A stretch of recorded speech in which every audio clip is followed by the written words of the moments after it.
Good morning. We are beginning today with the Srimad Devi Bhagavatam, the start of Skandha 3, the third book, chapter 1. Continuing with the context of the end of the last one, which is the narration of Vyasa, of Krishna Dvaipayana Vyasa, of the Devi Bhagavatam to Raja Janamejaya at his yajna gathering. Janamejaya said, "O Bhagavan," respectfully addressing such a great guru as Vyasa as God himself, "what is that Mahayagna named Amba Yagna, about which, or to which you referred just now? Who is that Amba? Where was she born? From whom and what for did her birth take place? What are her qualities? What is her form and nature? O ocean of mercy, you are all-knowing. Kindly describe everything duly. Along with this, describe in detail the origin of the Brahmanda, the origin of the universe. O Brahmana, you know everything in this whole universe. I heard that Brahma, Vishnu, and Rudra are the three devatas who are successively originated to create, preserve, and destroy this universe. Are these three high-souled entities independent, or do they do their respective duties, being subservient to another person? Now I am very eager to know all these. So, O son of Parashara, describe all these to me. Are these highly powerful Brahma, Vishnu, and Maheshvara subject to death like ordinary beings? Or are they of the nature of everlasting Satchidanandam, everlasting existence, intelligence, and bliss? Are they subject to the threefold pains arising from their own selves, from elements, and from gods? Are they subject to time? How and where from were they originated? Do they feel the influence of pleasure, pain, sleep, or laziness? O Muni, do their bodies consist of 7 dhatus, or are they of some other kinds? A great doubt has arisen in me on all these points. If these bodies be not made up of 5 elements, then of what substance are they built? And of what gunas are their senses built? How do they enjoy objects of enjoyment? How long is their longevity? O Brahmana, where do they, Brahma, Vishnu, and Maheshvara, the best of gods, live?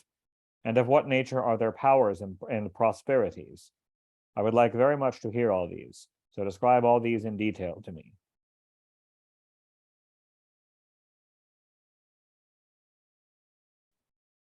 Vyasa said, "O highly intelligent king, the questions that you have asked to me today, whence and how Brahma, etc., were born, are very difficult. In ancient days, once on an occasion, I asked many questions like you to the Muni Narada. At first, he was greatly surprised to hear my queries. Afterwards, he gave due replies to them. O king, I will answer to you in the same way. Listen. Once I saw that the all-knowing, peaceful Narada, the knower of the Vedas, was sitting on the banks of the Ganga. I became very glad and fell at his feet. By his order, I took one excellent seat. Hearing then of his welfare and seeing him sitting on the sands, I asked him, O highly intelligent one, who is the supreme architect of this widely extended universe? Whence is this Brahmanda born? Is it eternal or temporary?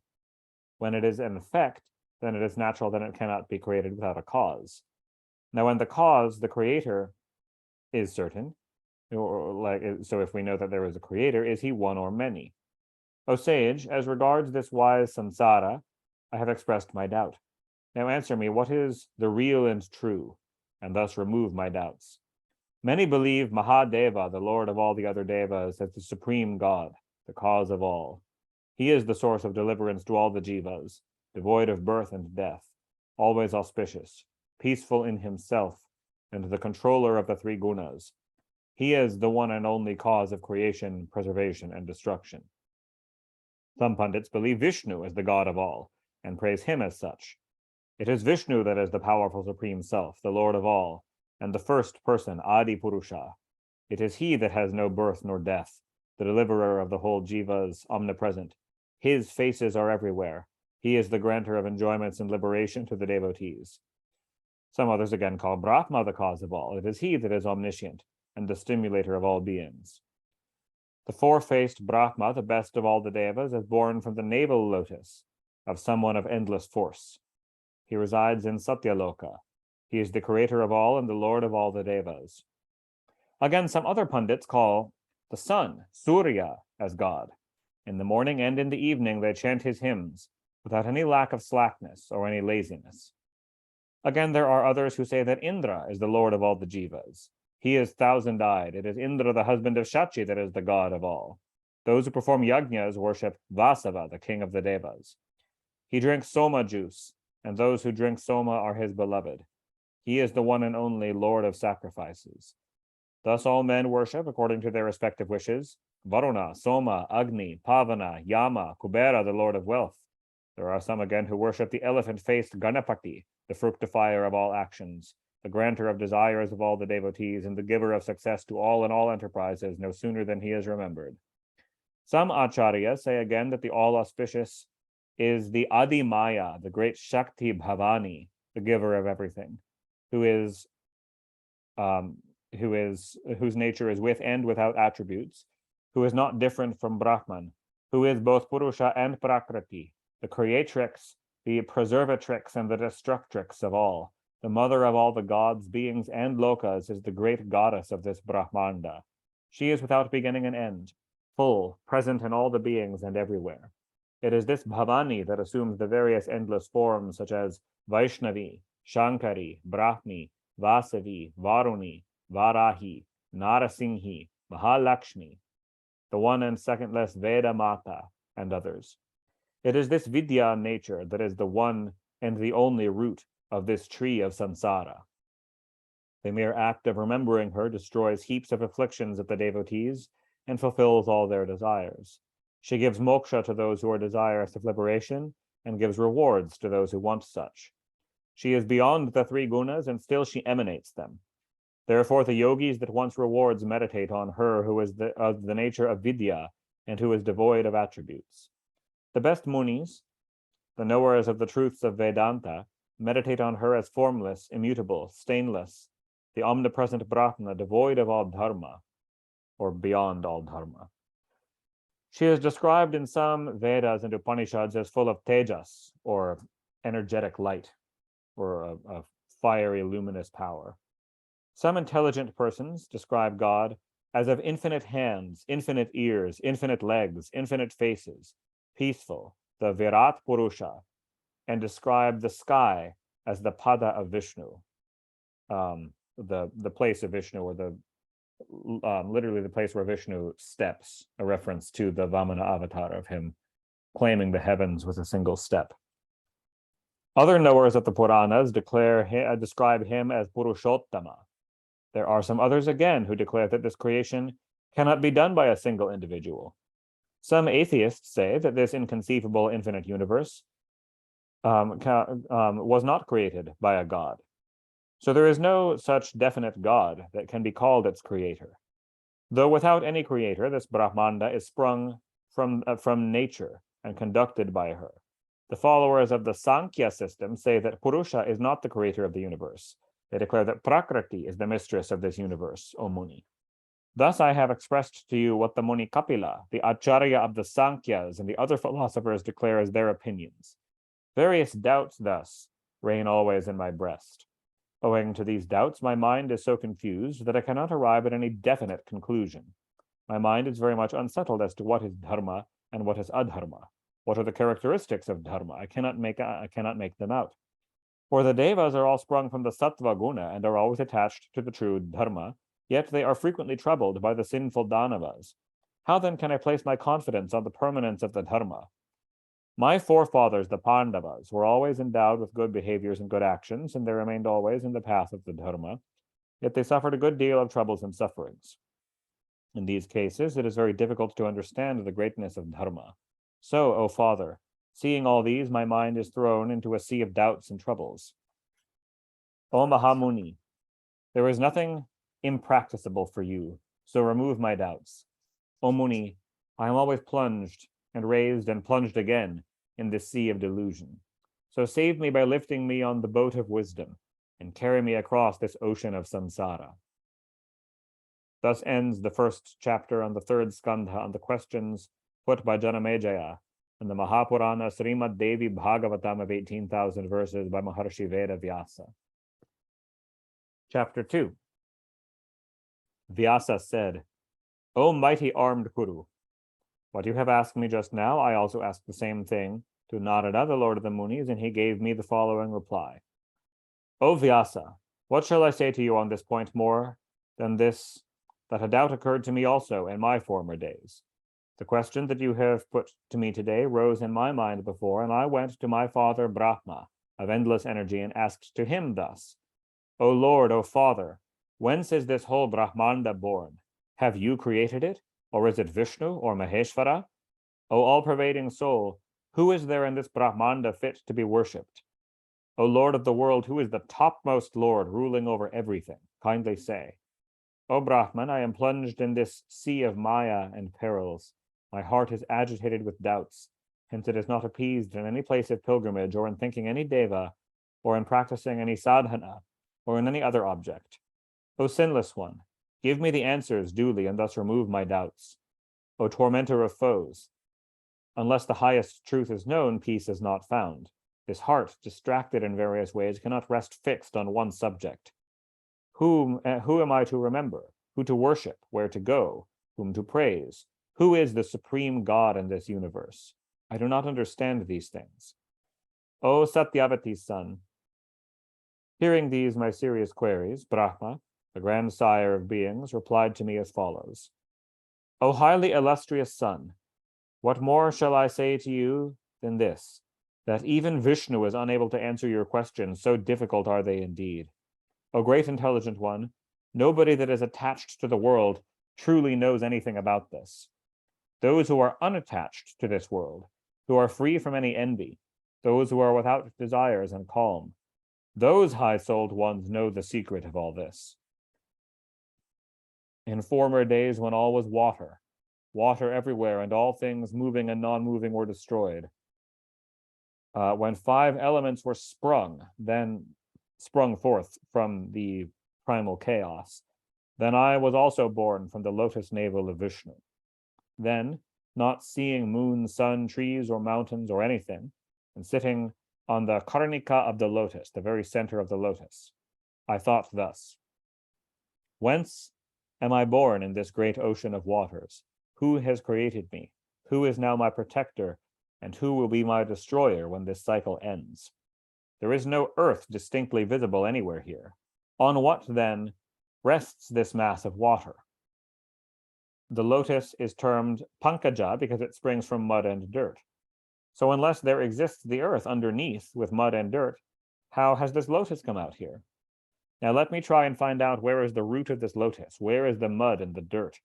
If this be found, then the earth will be there. Thus thinking, I dived underneath the water and searched for 1,000 years, but I could not find the earth anywhere. When the celestial voice entered my ears, practiced tapasya. Hearing this celestial voice, I sat on the lotus, my birthplace, and practiced tapasya for another 1,000 years.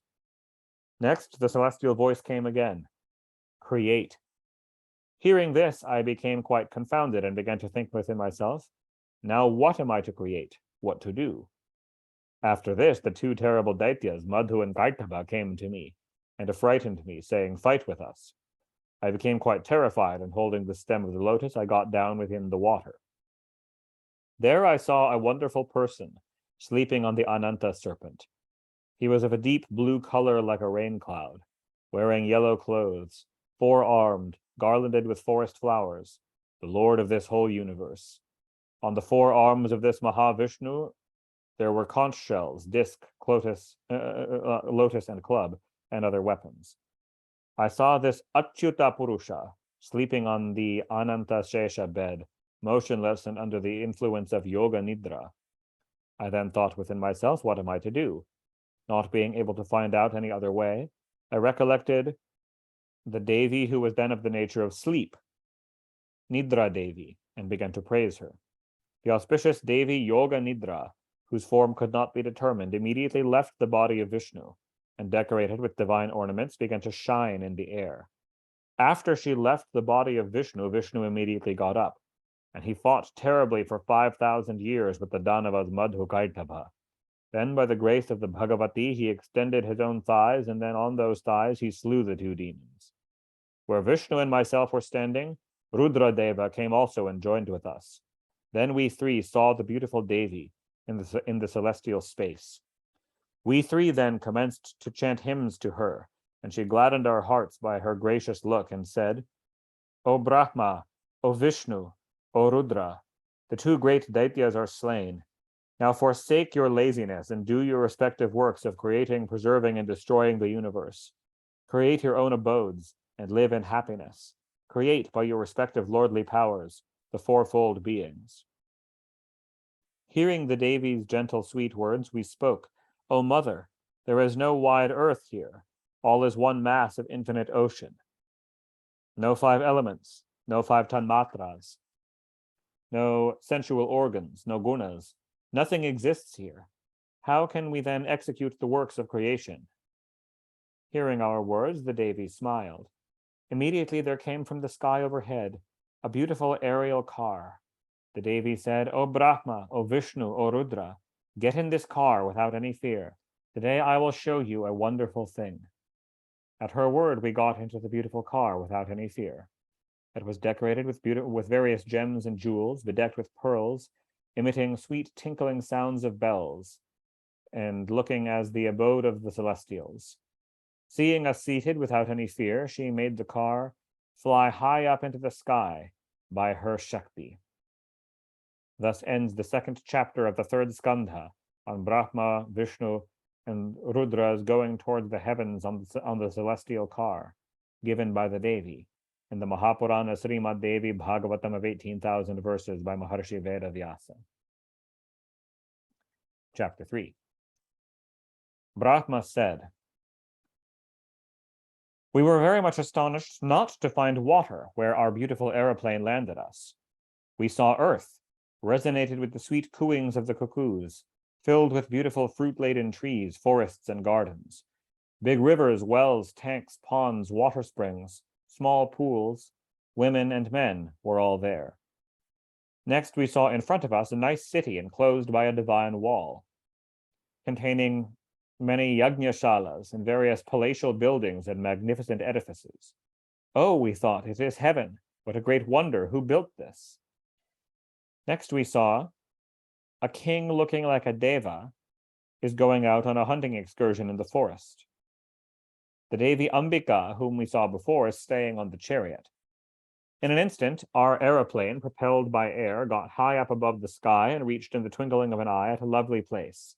We saw there a divine Nandana garden. There Surabhi, the cow of plenty, was staying under the shade of the Parijata tree. Close by her there was an elephant with 4 tusks, and Menaka and other hosts of apsaras were there with their various gestures and postures, playing, dancing, and singing. There were hundreds of yakshas, gandharvas, vidyadharas within that Mandara garden, playing and singing. Within this, there was also the Lord Shatakratu with Shachi, the daughter of Puloma. Next we saw, with great wonder, Varuna, the lord of the aquatic animals, Kubera, Yama, Surya, Agni, and the other devas. Then we saw that before us, Indra, the lord of the devas, was coming out from a well-decorated city. He was there situated in his palanquin, calm and quiet, and carried by men. Then the car where we were situated began to fly high up in the sky, and in the twinkling of an eye we reached Brahma Loka, that is saluted by all the devas. There Shambhu and Keshava were greatly bewildered to see the Brahma of that place. In the council hall of Brahma, the Vedas with their Angas, the serpents, hills, oceans, and rivers were seen. Seeing all these, Vishnu and Maheshwara asked me, O four-faced one, who is this eternal Brahma? I replied, I do not know who is this Brahma. Who am I and who is he? Why has this error come over me? You two also are gods, so you can better ponder over it. Next, our car, going with the swiftness of mind, went, in the twinkling of an eye, to the beautiful, all-auspicious Kailasha mountain, surrounded by bliss-giving yakshas. It was beautified by the Mandara garden, resonated by the sweet cooings of shukas and cuckoos, and the sweet sounds of lutes and small drums and tabors. When we reached there, we saw the five-faced, three-eyed Bhagavan Shashishekara with 10 hands, wearing a tiger skin and the upper garment of the elephant skin. He was then getting out of his abode, riding on a bull. His two sons, the great heroes Ganesha and Kartikeya, beautifully adorned, were attending him as his bodyguards. Nandi and all the other hosts were following him, chanting victories to him. O Muni Narada, we were greatly wondered to see another Shankara surrounded by the Matrikas, so much so that, perplexed with doubts, I sat down there. Next, our aeroplane went on with the force of wind, and in an instant reached the abode of Vaikunta, the amusement court of Lakshmi. O Sutta, there at Vaikunta we saw a wonderful manifestation of power. Our companion Vishnu was greatly surprised to see that excellent city. We saw there a four-armed Vishnu of the color of the Atasi flower, wearing yellow garments adorned with divine ornaments, sitting on Garuda. Lakshmi Devi was fanning a wonderful chowri to him. Struck with wonder at the sight of the eternal Vishnu, we took our seats on the car and looked at one another's faces. Next, the vehicle ascended with the swiftness of wind, and in the twinkling of an eye reached to the ocean of nectar, the Sudha Sagara, with waves playing sweetly on it. This ocean, Sudha Sagara, is filled with aquatic animals and agitated with waves. We saw and went along and came to a very wonderful place called the Manidripa, the island of gems in the midst of that ocean. It was adorned with mandara and parijata and other heavenly flowering plants, with various beautiful carpets, with variegated trees, ashoka, vakula, ketaki, champaka, kuravaka, etc., adorned with lustrous gems and pearls. It was resonant with the sweet cooings of the cuckoos and the humming sounds of bees, and it presented the sight of a sweet harmonious music playing there. Sitting on our aeroplane, we saw from a distance, within that dvipa, a beautiful cot known as Shivakara, whose 4 legs represent Brahma, Vishnu, Rudra, etc., and whose top portion represents Sadashiva, looking like a rainbow, with an exquisitely beautiful carpet spread over it, and decked with various gems and jewels and all inlaid with pearls. We saw a divine lady sitting on the cot, wearing a red garment and a garland of red cloth, and bedewed with red sandal paste. Her eyes were dark red. That beautiful-faced, red-lipped lady looked more beautiful than 10 million lightnings and 10 million Lakshmis. She was lustrous like the sun. The Bhagavati Bhuvaneshwari was sitting with a sweet smile on her lips and holding in her 4 hands noose, goad, and signs indicating as if she was ready to grant boons and asking her devotees discard all fear. In other words, the Varada and Abhaya mudras. We never saw before such a form. Even the birds of that place repeat the mystic incantation Hreem and serve that lady who is of the color of the rising sun, all merciful and in the full bloom of youth. That lotus-faced smiling lady was adorned with all the beauties of nature. Her high breasts defied the lotus bud. She was holding various jeweled ornaments, arm plates, bracelets, diadems, etc., or rather wearing them. Her lotus face looked exceedingly beautiful with jeweled earrings of the shape of the Sri Yantra of Tripura Sundari. Trilekha and other Deva girls were surrounding her. There were Sakis on the 4 sides. Sakis meaning her female friends, always chanting hymns to Maheshwari, the lady of the world. She was surrounded on all sides by Ananga Kusuma and other Devis. She was sitting in the middle of the Shatkona Yantra, the 6-angled Yantra. We were all wondered at the sight of this wonderful form, never seen before, and we thought, who is this lady? What is her name? We know nothing of her from such a distance.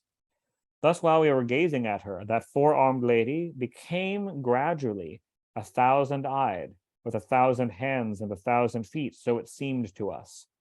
O Narada, we became very much embarrassed with doubts and thought within ourselves, is she an Apsara, a Gandharva's daughter, or any other Deva girl? Who is she? At this juncture, Bhagavan Vishnu saw closely the sweet smiling Devi, and by his intelligence came to a definite conclusion and spoke to us. This is the Devi Bhagavati Mahavidya Mahamaya, undecaying and eternal. She is the full, the Prakriti. She is the cause of us all. This Devi is inconceivable to those who are of dull intellects. Only the yogis can see her by their yoga powers. She is the eternal Brahman and also the non-eternal shifting and changing Maya. She is the will force of the Supreme Self. She is the first creatrix of this world. This Devi with wide eyes, the lady of the universe, has produced the Vedas. The less fortunate persons cannot worship her. During the time of Pralaya, she destroys all the universe, draws within her body all the linga shariras, all the subtle bodies of beings, and she plays.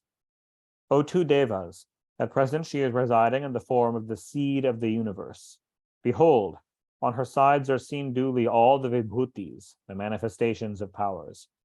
They are all adorned with divine ornaments and anointed with divine scents, and are serving her.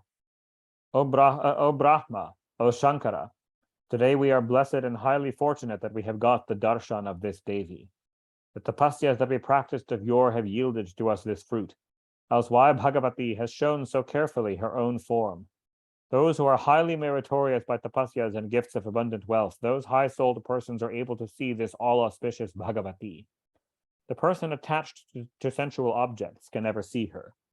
It is she that is the Mula Prakriti, united with the Chidananda person. It is she that creates this Brahmanda and exhibits it to the Paramatma. O two devas, this whole universe and all the seers and seen and other things contained therein owe to her as their sole cause. She is the Maya, assuming all forms. She is the goddess of all. Where am I myself? Where are the devas? Where are Lakshmi and the other Devis? We cannot compare to 100,000th part of her. It is this all-excellent lady whom I saw in the great ocean when she reckoned me who was a baby then with greatest gladness. In former days, when I was sleeping on the cot made of immovable fixed leaves of a banyan tree and licking my toe, making it enter within my mouth and playing like an ordinary baby, this lady rocked my gentle body to and fro on the banyan leaves, singing songs like a mother. Now I recollect all what I felt before at her sight and recognize that she is the Bhagavati. These very things I now communicate to you. Hear attentively that she is this lady and she is our mother. Thus ends the third chapter of the third skandha on the darshan of the Devi in the Mahapuranam Srimad Devi Bhagavatam of 18,000 verses by Maharshi Veda Vyasa. Chapter 4. Brahma said, thus speaking, Bhagavan Janardana Vishnu spoke to me again. Come, let us bow down to her again and again, and let us go to her. We shall reach at her feet fearlessly, and we will chant hymns to her. Mahamaya will be pleased with us and will grant us boons. If the guards at the entrance prevent us from going, we would stand at the gateway, and we will chant hymns to the Devi with one mind. Brahma said, when Hari addressed us in the above way, we too became choked by intense feelings of joy. Our voice became tremulous, and we waited there for some time. Our hearts were elated with joy to go to her. We then accepted Hari's word, said Om, and got down from our car and went with hastened steps and with fear to the gate, or with like a nervous energy to the gate. Seeing us standing at the gateway, the Devi Bhagavati smiled, and within an instant transformed us three into females. We looked like beautiful and youthful women, adorned with nice ornaments. Thus we greatly wondered and went to her. Seeing us standing at her feet in feminine forms, the beautiful Devi Bhagavati looked on us with eyes of affection. We then bowed to the Mahadevi, looked at one another, and stood before her in that feminine dress. We three then began to see the pedestal of the great Devi, shining with the luster of 10 million suns and decorated with various gems and jewels. We next discerned that thousands and thousands of attendants were waiting on her. Some of them were wearing red dress, some blue, some yellow. Thus, the Deva girls, variously dressed, were serving her and standing by her side. They were dancing, singing, and playing musical instruments, and were gladly chanting hymns in praise of the Devi. O Narada, we saw there another wonderful thing. Listen. We saw the whole universe, moving and non-moving, within the nails of the toes of the lotus feet of the Devi. We saw there myself, Vishnu, Rudra, Vayu, Agni, Yama, Chandra, Surya, Varuna, Tvashta, Indra, Kubera, and other devas, apsaras, gandharvas, rivers, oceans, mountains, Vishwavasus, Chitraketu, Shveta, Chitrangada, Narada, Tumburu, Ha, Hu, and other gandharvas. The twin Ashvins, the 8 Vasus, Sadhyas, Siddhas, the Pitris, Ananta, and other Nagas, Kinnaras, Uragas, Rakshasas, the abode of Vaikuntha, the abode of Brahma, Kailasha mountain, the best of all mountains, all were existing there. Within that nail of her toe were reflected all the things of the universe. The lotus whence I was born, the four-faced Brahma like myself on that lotus, Bhagavan Jagannatha, lying on that bed of Ananta, the 2 demons, Madhukaitava, all I saw there. Seeing all these wonderful things within the nails of her lotus feet, I became greatly surprised and thought timidly, what are all these? My companions Vishnu and Shankara were struck with wonder.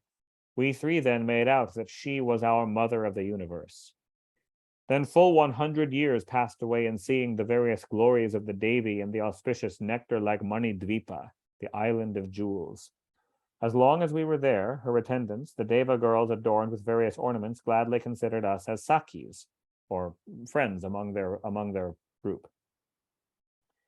We too were greatly fascinated by their enchanting gestures and postures. For that reason, we saw always their beautiful movements with great gladness. Once, on an occasion, Bhagavan Vishnu, while he was in that feminine form, chanted hymns in praise of the great Devi Sri Bhuvaneshwari. Sri Bhagavan said, Salutation to the Devi Prakriti, the creatrix. I bow down again and again to thee. Thou art all auspicious, and grantest the desires of thy devotees. Thou art of the nature of Siddhi and Vriddhi, or perfection and increase. I bow down again and again to thee. I bow down to the World Mother, who is of the nature of everlasting Satchidanandam, existence, intelligence, and bliss. O Devi, thou createst, preservest, and destroyest this universe. Thou dost the pralaya, and showest favor to the created beings. Thus thou art the authoress of the above 5-fold things that are done. So, O Bhuvaneshwari, I bow down to thee. Thou art the great efficient and material cause of the changeful. Thou art the unchangeable, immovable consciousness. Thou art the Ardhamatra, the half letter, Prileka, the consciousness that ever pervades both inside and outside the universe. Thou art the supreme soul and the individual soul, the Paramatman and the Jivatman. Salutation again and again to thee. O Mother, I now realize fully well that this whole universe rests on thee. It rises from thee and again melts away in thee. The creation of this universe shows thy infinite Shakti. Verily, thou art become thyself all these lokas. During the time of creation, thou createst the 2 formless elements, Akasha and Vayu, and the 3 elements with form, fire, water, and earth. Then with these thou createst the whole universe and showest this to the enjoyer Purusha, who is of the nature of consciousness for his satisfaction. Thou again dost become the material cause of the 23 tattvas, mahat, etc., as enumerated in the Sankhya system, and appearest to us like a mirage. O Mother, were it not for thee, no object would be visible. Thou pervadest the whole universe. It is for this reason that those persons that are wise declare that even the highest Purusha can do no work without thy aid. O Devi, thou createst and art giving satisfaction to the whole universe by thy power. Again, at the time of pralaya, thou swallowest forcibly all these that are seen. So, O Devi, who can fathom thy powers? O Mother, thou didst save us from the hands of Madhu and Gaitaba, and thou hast brought us to this Manidripa, and showed us thy own form, all these extended regions and immense powers, and given us exquisite delight and joy. This is the highest place of happiness. O Mother, when I myself, Shankara and Brahma, or any one of us is unable to fathom thy inconceivable glory, who else can then ascertain? O Bhavani, who knows how many more than the several regions that we saw reflected in thy nails of thy feet exist in thy creation? O one endowed with infinitely great powers, O Devi, we saw another Vishnu, another Hara, another Brahma, all of great celebrity in the universe exhibited by thee. Who knows how many other such Brahmas, etc., exist in thy other universes? Thy glory is infinite. O Mother, I bow down again and again to thy lotus feet and pray to thee that may thy this form exist always in my mind. May my mouth always utter thy name, and may my 2 eyes see always thy lotus feet. O revered one, may I remember thee as my goddess, and mayst thou constantly look on myself as thy humble servant. O mother, what more shall I say than this? May this relation as mother and son always exist between thee and me. O world mother, there is nothing in this world that is not known to thee, for thou art omniscient. So, O Bhavani, what more shall my humble self declare to thee? Now dost thou do whatever thou desirest. O Devi, the Ramor goes that Brahma is the creator, Vishnu is the preserver, and Maheshwara is the destroyer. Is this true? O Eternal One, it is through thy willpower, through thy Shakti, that, that we create, preserve, and destroy. O daughter of the Himalaya mountain, the earth is supporting this universe. It is thy endless might that is holding all this made of 5 elements.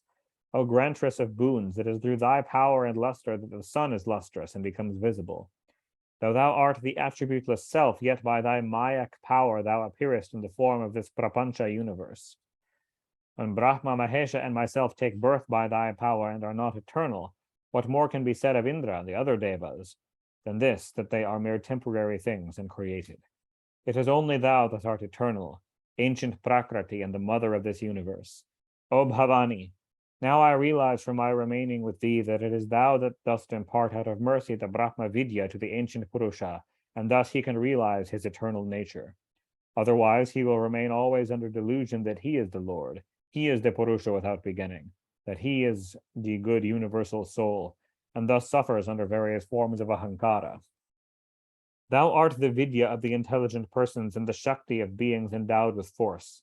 Thou art Kirti, or fame, Kanti, or luster, Kamala, or wealth, and the spotless Tushti, the happiness of peace. Amongst humans, thou art the dispassion leading to mukti. Thou art the Gayatri, the mother of the Vedas, and thou art Swaha, Swadha, etc. Thou art the Bhagavati of the nature of the 3 gunas. Thou art the Ardhamatra, the half the upper stroke of a letter, the 4th state transcending the gunas, the 4th state of consciousness. It is thou that givest always the Shastras for the preservation of the Devas and the Brahmanas. It is thou that hast expanded and manifested this whole phenomenon of the visible universe for the liberation of the embodied jivas, the parts of the pure holy Brahman, the full, the beginningless, the deathless, forming the waves of the infinite expansive ocean. When the jiva comes to know internally and becomes thoroughly conscious that all this is thy work, thou createst and destroyest, that all this is thy Mayak Leela, false like the parts of an actor in a theatrical play, then and then only he desists forever from his part in this theater of the world. O mother, O destroyer of the greatest difficulties, I always take refuge unto thee. Thou dost save me from this ocean of samsara full of moha, or delusion. Let thou be my savior when my end will come, from these infinitely troublesome and unreal pains arising from love and hatred. Obeisance to thee, O Devi, O Mahavidya, I fall prostrate at thy feet. O thou, the giver of all desires, O auspicious one, dost thou give the knowledge that is all light to me. Thus ends the 4th chapter of the 3rd skandha on the hymns to the Mahadevi by Vishnu in the Mahapurana Srimad Devi Bhagavatam of 18,000 verses by Maharshi Veda Vyasa. Chapter 5. Brahma said, O Narada, thus speaking, Vishnu stopped. Shankara, the destroyer, then stepped in and bowing to the Devi, he said, Shiva said, O Devi, if Hari be born by thy power and the lotus-born Brahma have come into existence from thee, why then I, who am of Tamoguna, be not born of thee? O auspicious one, thou art clever in creating all the lokas. What wonder is there in my being created by thee? O mother, thou art the earth, water, air, akasha, and fire. Thou art again the organs of senses and the organs of perception. Thou art buddhi, mind, and ahankara. Those who say that Hari, Hara, and Brahma are respectively the preserver, destroyer, and the creator of this whole universe do not know anything. All the 3 above mentioned are created by thee. Then they perform always their respective functions, their sole refuge being thyself. O mother, if the universe be created of the 5 elements, earth, air, ether, fire, and water, having the properties of touch, taste, and so on, then how these 5 elements possessing attributes and of the nature of effects, how can they come into manifestation without their being born from thy chit portion, thy intelligence. O auspicious mother, it is thou in the shape of Brahma, Vishnu, and Shiva that art creating this universe, and it is thou that hast assumed the form of this whole universe, moving and non-moving. Thus thou playest as it wills thee under various forms again and again. Thou dost cease from play during pralaya as you like. O mother, when Brahma, Vishnu, and I become desires to create the world, we execute our duties by taking the dust of thy lotus feet. O mother, if it were not thy mercy, then how could Brahma have become endowed with Rajoguna, Vishnu with Sattvaguna, and I with Tamoguna? O mother, if there were no differences observed in thy mind, then why hast thou created in this world rich and poor, king and counselor, servants, etc., various classes of beings? Why hast thou not created all alike happy, or all alike miserable? So thou wilt have to show thy mercy towards me. Thy three gunas are capable at all times to create, preserve, and destroy the world. Then Harihara and Brahma, whom thou hast created as the cause of the three worlds, is simply thy will. O Bhavani, if thy gunas had no power in the acts of creation, etc., then how can the fact that while we three, Hari, Brahma, and I, were coming in the aeroplane, we saw on the way new worlds created by thee become possible? Kindly dost thou say on this, O world mother, it is thou that desirest to create, preserve, and destroy this world by thy part Mayak power. Thou art always enjoying with Purusha, thy husband. O Shiva, we cannot fathom thy inscrutable ways. O auspicious one, how can we understand thy Leela? O mother, we are transformed into young women before thee. Let us serve thy lotus feet. If we get our manhood, we will be deprived from serving thy feet, and thus of the greatest happiness. O mother, O sire, I do not like to leave thy lotus feet and get my man's body again and reign in the three worlds. O beautiful-faced one, now that I have got this youthful feminine form before thee, there was not a trace of desire within me to get again my masculine form. What use is there in getting manhood? What happiness is there if I do not get the darshan of thy lotus feet? O mother, let this unsullied fame of mine be spread over in the three worlds that I have got, in this young womanly form, the chance of serving thy lotus feet, that has got this effect, the idea of world goes away. Who is there that will leave thy service and desire to enjoy a foeless kingdom in the world? Oh, even a moment appears a yuga to him who has not got thy lotus feet with him. O mother, those that leave the worship of thy lotus feet and become engaged in performing tapasya are certainly deprived of the best thing by the Creator, though their minds be pure and holy. Their power from their tapasya may be acquired, and they may be entitled for mukti, yet they get dire defeat from not having thee. O unborn one, austerities, control of passions, enlightenment, or performance of yajnas as ordained in the Vedas, nothing can save from this ocean of samsara. It is the devotional worship of thy lotus feet that can make one attain the beatitude, the perfection of moksha. O Devi, if thou be extremely merciful towards me, then initiate me in that wonderful holy mantra of thine. I will repeat that omnipotent, par excellent, 9-lettered mantra of the Chandika Devi, and be happy. O mother, in my former birth I got the 9-lettered mantra, but now I have forgotten it. O Tarini, O Savior, give me today that mantra and save me from this ocean of world. Brahma said, when Shiva, of wonderful fire and energy, said this, the Devi Ambika clearly uttered the 9-lettered mantra.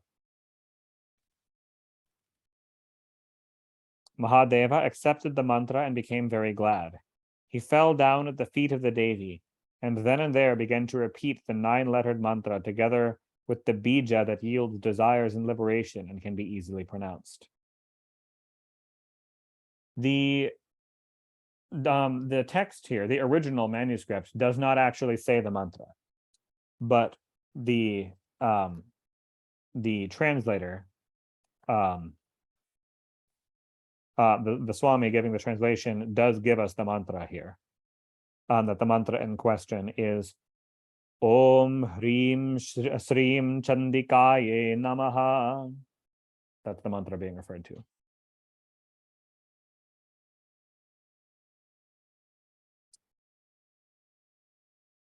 When I saw Shankara, said Brahma, the auspicious one to all the lokas in that state.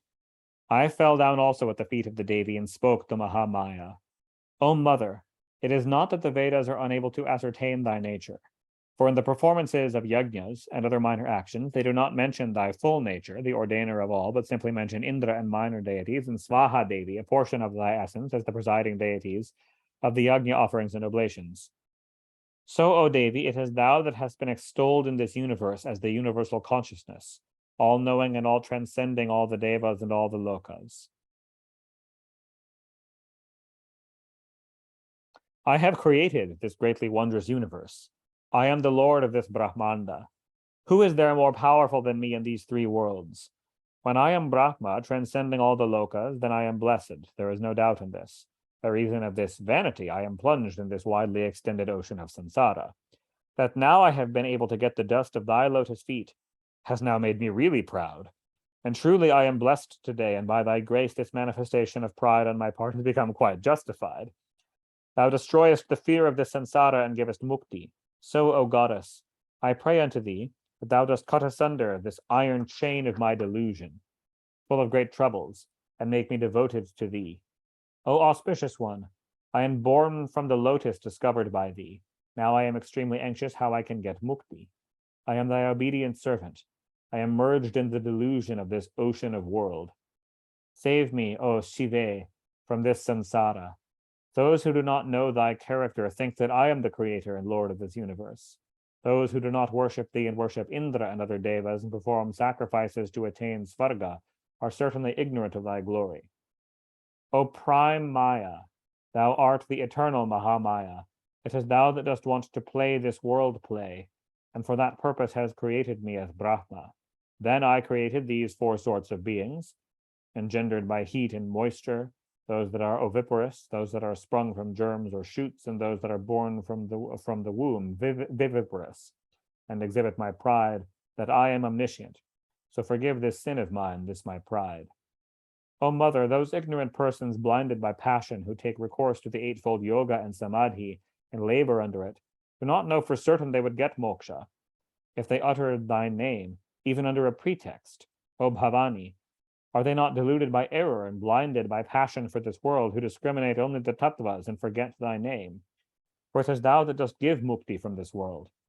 O thou unborn, can Hari, Hara, etc., and other ancient persons who have realized the highest truth forget even for a second thy holy character and thy names? Shiva, Ambika, Shakti, Ishvari, and others. Canst thou not create by thy mere glance this fourfold creation? In fact, for mere recreation and will, it is thou that hast made me as a creator from the earliest times. Is it not that thou didst save Hari in the ocean from the two Daityas, Madhu and Kaitava? Is it not again the fact that thou destroyest Hara, even who is the great destroyer, when thou dissolvest the creation?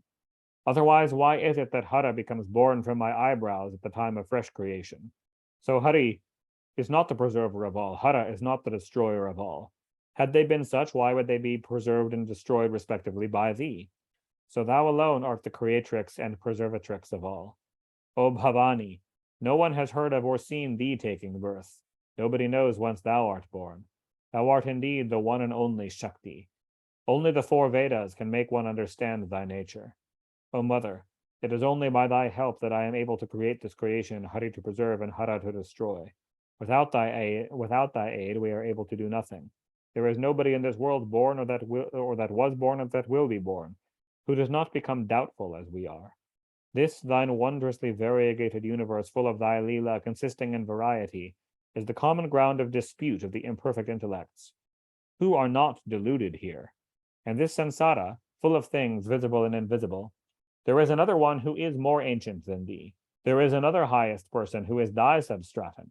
If it can be argued nicely, it will be seen that there is no other third person that can be proved as far as evidences or proofs go to measure it. The wise persons, knowing all the laws, declare that there is one God, attributeless, inactive, without any object in view, without any upadhis or adjuncts, without any parts, who is the witness of thy widely extended Leela. One alone exists, and that is Brahman, and there is nothing else.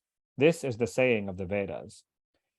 Now I feel in my mind a doubt as to the discrepancy with this Veda saying, I cannot say that the Veda is false, so I ask thee, art thou the Brahman, the one and the secondless that is mentioned in the Vedas, or is some other person Brahman? Kindly solve this doubt of mine. My mind is not completely free from doubts. This little mind is still discussing whether the reality is dual or one. I cannot solve myself. So dost thou say from thy mouth and cut my doubts asunder, whether thou art male or female, describe in detail to me. So that, knowing the highest Shakti, I be freed from this ocean of samsara.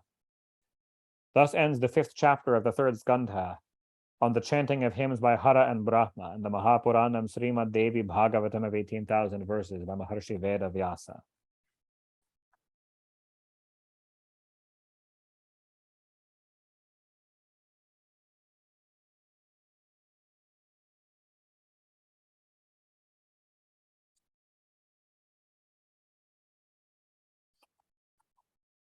I think that might be a good stopping point. It ends the arrival of the Trimurti into Manidripa and their praises of hymns to her. And the next chapter begins her response to them. And it's quite long. The next chapter is a very long one. And so I think it might be better to begin with that next time, with her teachings to them.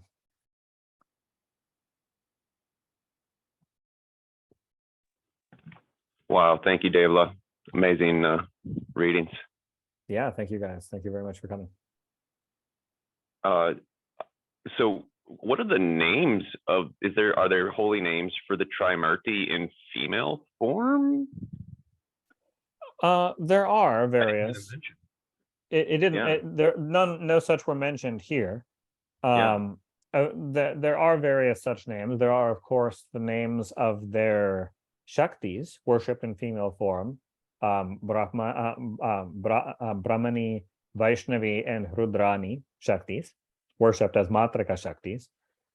And those are partners or them in female form? Their own inner Shakti in female form. What are they again? Brahmani Shakti, Vaishnavi Shakti, and Rudrani Shakti. So like Vaishnavi Shakti is not Lakshmi. It is the female form of the energy of Vishnu. And so on. So there are those. Of course, Vishnu has his Mohini avatar, which is another manifestation of him in female form. There is also a tradition of Shiva taking on female form as a gopi of Krishna, and so on. So they do have various female forms called by different names. There are names for those aspects, yeah. But in the chapter we're reading here, it didn't give any different names for them. It just continued to call them Brahma, Vishnu, and Shiva, or Rudra, and so on. Cool. Oh, and you know the 9-lettered Chandika Devi mantra. Yes. What was could you summarize your understanding of why Shiva was asking for that? I mean, other than like utter reverence and, you know, like, was there, I mean, you know how it goes, there's always some motive when, you know, they have some penance they have to do or sin they have to work off, and they do the Manidripa mantra for 10,000 years, and they, you know, right. Chandra survives the skin disease, you know, or whatever. Sure. You know? Yeah. But what would the Chandika Devi mantra, how would you summarize that mantra there in your understanding of that? There was no specific boon sought in connection with it in this case. He was simply seeking and I think you can kind of get it from the context in which he asked of it. He simply said, it is the devotional worship of thy lotus feet that can make one attain the beatitude of moksha. O Devi, initiate me in that wonderful holy mantra of thine. I will repeat that omnipotent, excellent 9-lettered mantra of the Chandika Devi and be happy.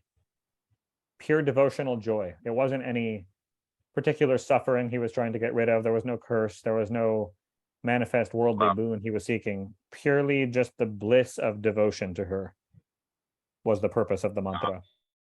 It's beautiful. Yeah.